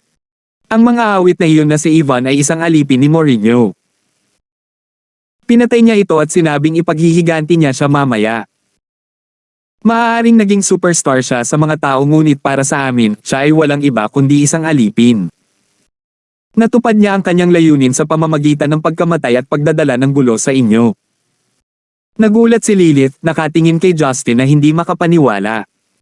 Hindi niya akalain na si Justin ay minamanipula nila. Hinigpitin ni Justin ang kanyang mga kamao. Nagsimula siyang manginig sa galit. Hindi nakakagulat na hindi maramdaman ng mga Sea Eagle ang kanyang presensya. Ang lahi ng dugo ay mga palihim na nilalang at mga master ng hypnosis. Ang pinaka-ikinagagalit ni Justin ay naloko siya ng mga ito dahil lang masama ang loob niya sa kanya. Pinabayaan niya ang salarin gamit ang sarili niyang mga kamay. Ngayon, pwede pa ba akong umalis? Inilahad ni Draco ang kanyang mga palad at ngumisi. Naniniwala ako na hindi mangangahas ang iyong kamahalan Pluto na ipagsapalaran ang buhay ng mga miyembro ng iyong pamilya para lang patayin ako, hindi ba? Pinagplanuhan ito ni Draco at Mourinho. Kapag nakaalis si Draco, dadalhin ni Mourinho ang kanyang pamilya. Hanggat hindi sila nahuli kaagad ni Justin, maaari silang magtago sa tulong ni Brayden. Kahit na ang tracker ni Lilith ay hindi makakatulong sa pag-trace sa kanila. Kasabay nito, sina Rebecca at Yuna ang magiging perpektong mga pawn para kontrolin si Justin. Ngunit nanatiling tahimik si Justin sa pagbabago ng mga pangyayari. Sinubukan siyang kumbansihin ni Lilith. Kamahalan Pluto, bakit hindi natin siya hayaang mabuhay pa ng ilang araw? Hindi mo naman kasalanan kung bakit siya masyadong tuso. Hindi natin dapat ilagay sa panganib ang pamilya mo. Hindi sumagot si Justin na malalim ang iniisip. Naisip ni Lilith na pinag-iisipan pa niya ang mga kahihinatnan. Nagsimula siyang mag-alala. Kamahalan Pluto, huwag kang padalos-dalos. Si Draco ay hindi isang ordinaryong vampira. Siya ay anak ni Prinsipe Raphael mula sa angkan ng Timania. Ang pagpatay sa kanya ay nangangahulugan ng pagdedeklara ng digmaan kay Prinsipe Raphael. Ang Camarilla ay hindi naging mapayapa kay Sabot kaya ayos lang para sa amin ngunit sinabi ng aking ama na ang Prinsipe Raphael ay mag-isip ng 2 beses bago ang paggawa ng anumang lakas. Biglang inangat ni Justin ang kanyang ulo. Ang kanyang mga tingin ay hindi puno ng galit o panghihinayang. Sa halip, ngumiti ito at sinabi sa kanya, Lilith, salamat sa pag-aliw sa akin ngunit hindi ko ito kailangan. Naging mabuti ang pakiramdam ko nitong mga ilang araw kaya maaaring nakalimutan kung may mga nilalang na malamig ang dugo. Hindi maintindihan ni Lilith ang sinasabi niya. Napangiti si Justin at sinabi kay Draco, alam mo, nakagawa ka ng isang nakamamatay na pagkakamali. Naguguluhan na si Draco sa kanyang ekspresyon at nang marinig niya iyon ay nagre-reboot siya out of reflex. Anong pagkakamali? Napakamot ng ulo si Justin. Well, hindi kita masisisi kung hindi mo alam. Iniwasan kong gawin ito dahil ayaw kong harapin ang mga kapigatian na kaakibat nito. Anong ibig mong sabihin? Pagpapanggap ba ito? Stop joking. Mumuso si Draco. Pinunit niya ang kanyang damit at naglakad patungo sa parking lot. Kung maglakas loob kang umatake, mararamdaman ni Mourinho kapag nanghina na ako. Mamamatay ang mga miyembro ng pamilya mo. Sige. Wala akong oras makipaglaro sa iyo. Hindi ito laro. Mangulong si Justin at nawala sa susunod na segundo. Naramdaman ni Draco na may malamig na bagay sa kanyang likuran ngunit bago pa siya makapag-react, iniyuko ni Justin ang kanyang ulo hanggang sa kanyang dibdib. Ngunit hindi siya naging piraso kahit na ginamit ni Justin ang parehong lakas dahil ang katawan ni Draco ay mas matigas kaysa kay Loveret. Gayunpaman, siya ay nawala ng kakayahan sa loob ng ilang segundo. Gulat na bulalas ni Lilith. Hindi kaya papatayin ni Mourinho ang mga miyembro ng pamilya ni Justin. Isinuko na lang ba niya ang kanyang ina para pumatay ng isang sangla? Pero napatunayang mali siya. Muling naglaho si Justin pagkatapos niyang ilibing si Draco sa buhangin. Kasabay nito, lumitaw ang isang kamay mula sa manipis na hangin at humawak sa leeg ni Mourinho sa Villa ng Paradise. 889. Hihiway na sana ni Mourinho ang lalamunan ni Rebecca nang maramdaman niya ang pagkamatay ni Draco. Ngunit hindi niya maintindihan kung paano lumitaw si Justin at pinutol siya sa eksaktong sandali. Ang paggamit ng simpatiya ng isang tao ay mas masahol pa kaysa sa paggamit ng puot ng isang tao. Sabi ni Justin sa kanyang mga tainga. Sa susunod na segundo, binaril ni Justin ang kanyang kamay at hinawakan ang kanyang puso bago ito durog. Minion lang si Mourinho kaya wala siyang misteryosong kapangyarihan para ayusin ang kanyang katawan. Sa sandaling nadurog ang kanyang puso, natapos din ang kanyang buhay bilang isang vampira. Si Rebecca at Yuna ay namutla sa hindi makapaniwala. Muling naglaho si Justin bago sila makatakbo sa kanyang mga bisig. Sa sumunod na segundo, muling nagpakita si Justin sa dalampasigan at hinaramgan si Draco na umalis. Ang mahiwagang kapangyarihan ay kakaayos lang ng katawan ni Draco nang muling umatake si Justin. Sinubukan ni Draco na lumaban ngunit walang ibang nangyari kung hindi ang pagbali niya sa sariling mga braso. Nangyari ang lahat ng ito sa loob ng ilang segundo. Nasaksihan ni Lilith ang lahat ng ito sa kanyang malapad na panga. Magiging cute siya kung hindi siya magulo sa laban. Napunit sa dalawa si Draco nang bumagsak siya sa buhangin na may kasamang mapang-akit na hiyawan. Hindi ipinagpatuloy ni Justin ang kanyang pag-atake. Sa halip, hinintay niyang gumaling si Draco. Say, nasaan si Brayden? Tinanong siya ni Justin gamit ang malamig na boses. Nauna na niyang inutusan ang kanyang mga nasasakupan na hanapin si Brayden sa buong mundo, ngunit napatunayang walang kabuluhan ang kanilang paghahanap. Ang paghahanap ay umusad ng medyo mabagal dahil hindi nila siya mahahanap sa isang malinaw na paraan dahil sa mga kakayahan ni Brayden. Ang pagkuha nito mula sa Draco ay magiging mas madali at mas mabilis. Ngunit hindi gagawin ni Draco ang gusto niya. Ang dugo ay umaagos mula sa kanyang bibig dahil ang natitirang kapangyarihan ay hindi sapat upang muling buhayin siya.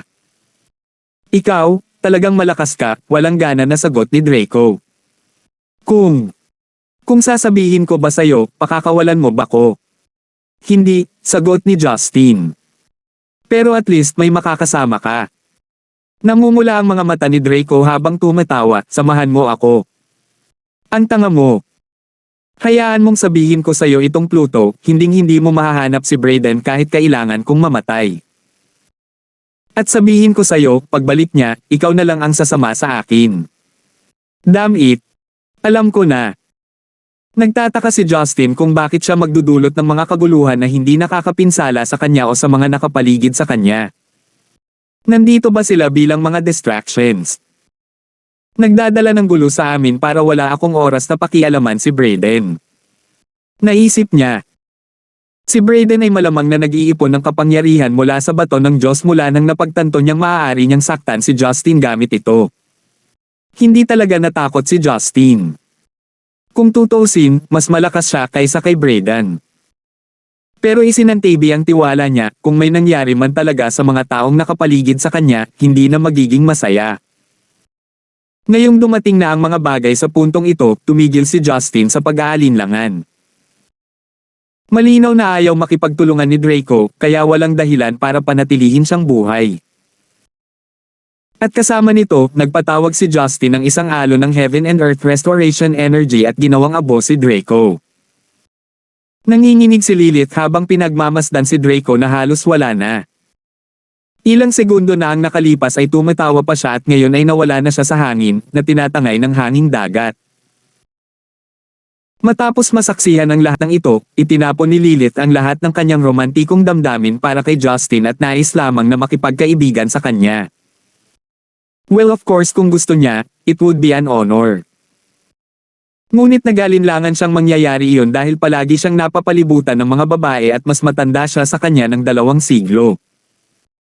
Ngayon na sina Draco at Mourinho ay parehong patay, ang mga bagay ay natapos na. Sa ngayon. Tungkol naman sa pagkamatay ni Yvonne, dahil hindi posibleng ipahayag ng gobyerno at pulisya ang pagkakaroon ng lahi ng dugo, kailangan nilang magpeke ng ebidensya para pagtakpan ito. Si Justin ay hindi masyadong naabala sa kung paano sila nagpasya na pangasiwaan ang kaso. Kahit gaano ka-curious ang media, gobyerno pa rin ang namumuno.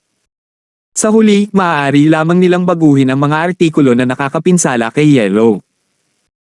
Sa wakas, nagawa ni Hannah na patunayan ang kanyang pagiging inosente at ipinakita na si Yellow ay na-frame ng kanilang mga katunggali. Ang publiko ay nakikiramay at sumusuporta sa kanilang mga paghihirap na naniniwala na normal para sa malakas na maging pangunahing target ng ibang tao. Hindi nang ahas si Lilith na magsabi ng anuman tungkol sa pagkamatay ni Loveret ngunit medyo maalat siya tungkol dito. Kahit na nagsinungaling siya na sinasabing pinatay ni Draco si Loveret, mahirap pa rin para sa kanya sa Camarilla dahil sa pagkakakilanlan ni Loveret bilang isang pangunahing miyembro ng angkan ng Bruja. Gayunpaman, hindi siya nang ahas na tanungin ang mga aksyon ni Justin at bumalik sa Europa gamit ang palakol. Sa kabilang banda, pinigilan ni Justin ang kanyang galit at nakipag-ugnayan sa lahat ng kanyang mga nasasakupan upang dagdagan ang saklaw na lugar at subaybayan si Brayden. Hindi niya kayang makaligtan ang isang malayong laboratorio. At kung gusto ni Brayden na magsagawa ng pananaliksik, kakailanganin niya ng malaking halaga para makabili ng mga materyales. Naniniwala si Justin na kahit si Brayden ay hindi makakagawa ng pera mula sa manipis na hangin. Sa wakas ay bumalik sa kapayapaan ang kanilang buhay pagkaraan ng 3 araw. Sinasanay ni Justin ang mga kababaihan sa kanilang paglilinang at bigo sa kanilang pag-unlad.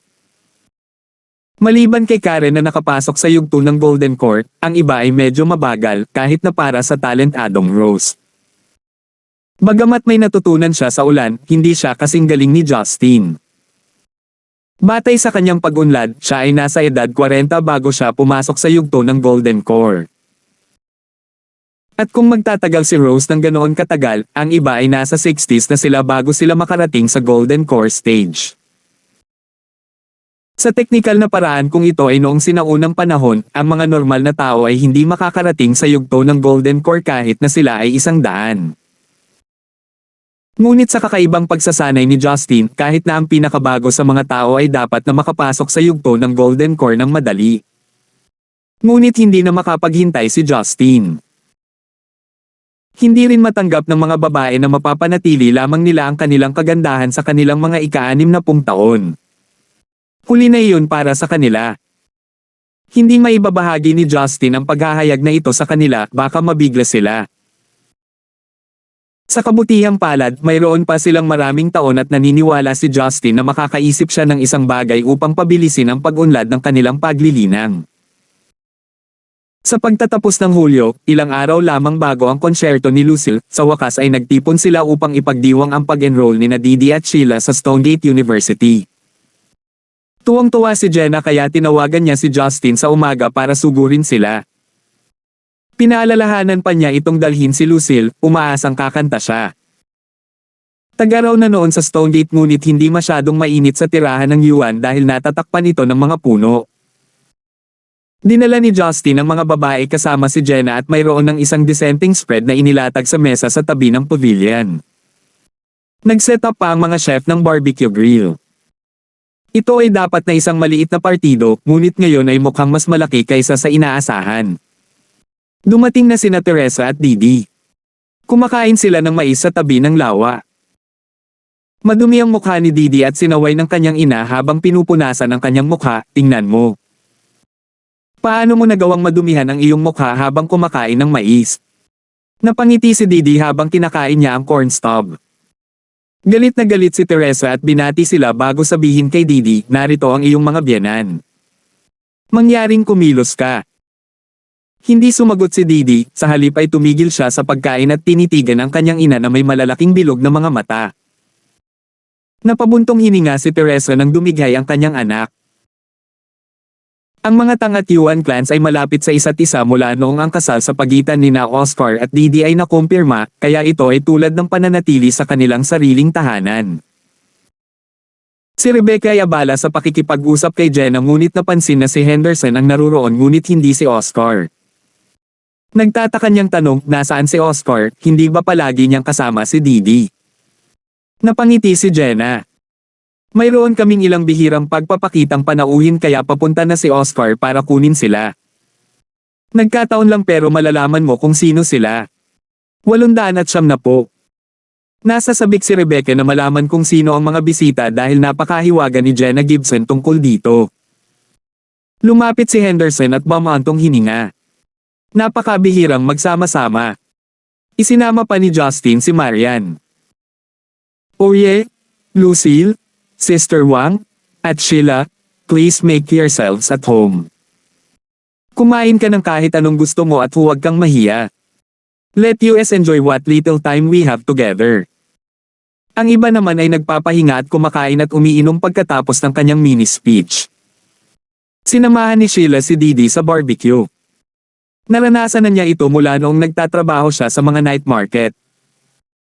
Nagtataka siyang tinanong ni Didi, Sheila, marunong ka bang gumawa ng Korean barbecue? Sumagot si Sheila, gusto ko pero medyo iba ang mga sangkap. Isa pa, mas mainam na inihanda ang Korean barbecue na may pan at induction cooker.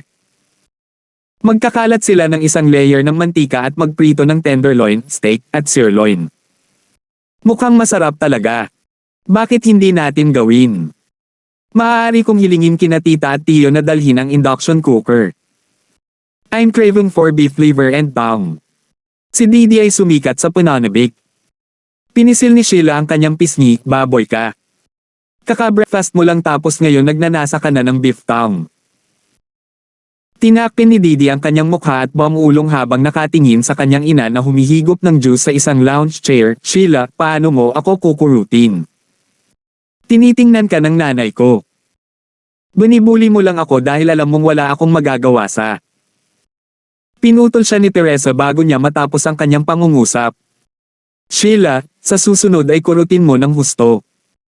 Palagi na lang siyang napakasimple ng pag-iisip at ilang beses ko na siyang sinampal. Makapal ang balat niya para hindi masakit. Hindi makapagsalita, halos magdobletake si Didi. Nay! Paano mo maikukumpara ang puwitan ko sa mukha ko? Nagtawanan ng mga kasambahay nang marinig ang mga hiyaw niya. Ngumiti si Rebecca at sinabi kay Jenna, ang iyong magiging manugang na babae ay masyadong maloko. Napabuntong hininga si Jenna at umiling. Mahal siya ng anak ko. Ano pa ang masasabi ko? Hindi matutuwa si Teresa na marinig ito, maaaring sabihin niyang masyadong walang muwang si Didi ngunit labis siyang nagmamalasakit sa kanya, sabi ni Justin habang kumakain ng pecan. Oh, bakit parang kilalang kilala mo si Teresa? Tinukso siya ni Jenna. Nabulunan si Justin, nagulat sa narinig. Napangiti siya ng mahina dahil hindi siya sigurado kung alam ni Jenna ang tungkol sa relasyon nila ni Teresa. Kinurot ni Marian ang kanyang mga hita nang marinig siya nito at nagpanggap na parang walang nangyari. Nakasuot siya ng plain floral dress dahil ayaw niyang madaig sina Didi at Sheila, ang mga pangunahing tauhang babae noong araw. Gayunpaman, ang kanyang kagandahan ay hindi gaanong nakakatakot. Mapait na tumawa si Justin. Tila labis na naiinggit si Marian kay Teresa marahil dahil pareho silang magkahawig. Mahal, gusto mo ba ng merienda? Hindi ka kumain ng marami sa almusal kanina, kaya ayos lang na magmerienda pagkatapos ng pagsasanay. Ngumisi si Justin. Umiling si Marian bilang pagtanggi. Hindi. Paano ang pecans? Hindi. Umiling muli si Marian. Maaari mong balatan ito para kay Lucille, mahilig siyang kumain ng pecans. Si Lucille ay nakatayo sa tabi ng lawa, nakatingin sa tanawin. Mabilis niyang ikinaway ang kanyang kamay na namula ang mukha nang marinig ang pangalan niya. Kuya Gibson, huwag kang makinig sa kanya, hindi ako kumakain ng pecan. Si Marian ay nalilito. Hindi mo ba sinabi sa akin na mahilig ka sa pecans? Sabi mo lagi mo itong kinakain sa likod ng lola mo noong nasa Mount Emmy ka. Napahiya si Lucille at mahina niyang sinabi, nagbabago ang mga interes at kagustuhan sa pagkain. Matagal na iyon. Humajejek si Jenna. Talagang nagmamalasakit si Marian kay Lucille ha. Naku, Lucille, ano ang ideal type mo ngayong superstar ka na? Ha? Hindi inaasahan ni Lucille ang ganitong tanong. Nagbaba siya ng tingin at umiling. Ay, hindi ko alam. Humajejek si Jenna sa katuwaan. Oh sweetie, hindi mo kailangang mahiya. 20s ka na. Let me tell you something, huwag kang pumili ng celebrity. Ang mga taong nabubuhay sa mundo mo ay may bahid. Humanap ng mapagkakatiwalaan at magpasal ng maaga. Mahirap magpakasal mamaya sa buhay mo. Tumanggaw si Rebecca bilang pagsang-ayon. Gusto niyang sabihin na magiging mabuting kandidato ang kanyang nakababatang anak ngunit naalala niya na hindi nasisiyahan si Justin kay Lester kaya hindi siya nang ahas na banggitin siya. Tama siya, Lucille. Mas mabuti na may katabi ka na makikitungo sa iyo ng mabuti. Walang masama kung subukan. Nanatiling tahimik sina Justin, Marian, at Lucille, batid ang kanyang hindi gaanong banayad na pahiwatig. Naisip ni Justin na ayos lang para kay Lucille na pakasalan ang sinuman basta gusto niya ang tao, ngunit si Lester. Hindi kailanman. Mula nang iugnay niya ang kanyang sarili kay Brayden, napahamak na siya. Ang pag-iisip ni Marian ay mas simple. Pinakasalan niya si Justin at walang magbabago sa katotohanang asawa niya ito. Kaya kung hindi gusto ni Justin si Lester, hindi rin niya ito magugustuhan. At saka, laging bad vibe si Lester. Nagpatuloy sila sa pag-uusap at naging mas masaya ang kapaligiran nang sumama sa kanila si Teresa. Sina Henderson at Teresa ay nasa isang mainit na talakayan kay Marian tungkol sa problemang kinaharap ng Yellow International ilang araw na ang nakalipas. Sa kabilang banda, si Sheila ay bumubulong kay Didi at sila ay palihim na sumulyap sa mga matatanda na parang nagbabahagi sila ng mga lihim. Nasaksihan ni Teresa ang kanilang pakikipag-ugnayan at tinanong si Justin nang biglang may naalala siya, nako, nabalitaan ko na ang ina ni Sheila ay tagapagmana ng Star Moon Group sa Korea. At nabalitaan ko na gusto ng chairman na si Park Chia na mamana ni Sheila ang kumpanya. Totoo ba iyon? Malamig na tugon ni Marian bago mapagsalita si Justin, oo. Si Justin ay hindi nakaimik, si Marian ay talagang nagseselos kay Teresa hanggang sa hindi niya ito hinayaang makipag-usap sa kanya. Si Teresa ay hindi naabala.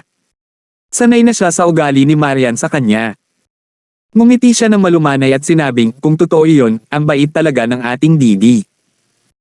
Kapag namana ni Sheila ang Star Moon Group, ang tangklan ay makakapasok na sa Korean market. Huwag bahira ng kanilang dalisay na pagkakaibigan sa iyong business mindset. Sumimangot si Marian bilang hindi pagsang-ayon. Sumagot si Teresa, negosyante ka rin, huwag mong sabihin sa akin na hindi mo naisip iyon. Isa sila sa mga nangungunang kumpanya sa Asia at sino ang mawawalan ng pagkakataong makipagtulungan sa kanila. Hindi ako maniniwala sa iyo kahit sabihin mong hindi. Napamura si Marian. Si Sheila ang makakapili kung saan niya gustong manatili. Hindi ko siya pinipilit na bumalik. May inaakala ka ba, President Lysander? Humajejek si Teresa. Kinagat ni Marian ang kanyang mga ngipin at ang apoy ay sumasayaw sa kanyang mga mata. Nanginginig si Henderson habang pinagmamasdan ang kanilang pakikipag-ugnayan, lihim na kinasusuklaman si Justin para sa relasyon nila ni Teresa. Bukod dito, nandoon lang si Justin na umiinom ng tsaa ng masayang, hindi man lang sila pinaplanong pigilan. Walang pagpipilian si Henderson kundi paghiwalayin sila. Marian, hindi ka pa kumakain.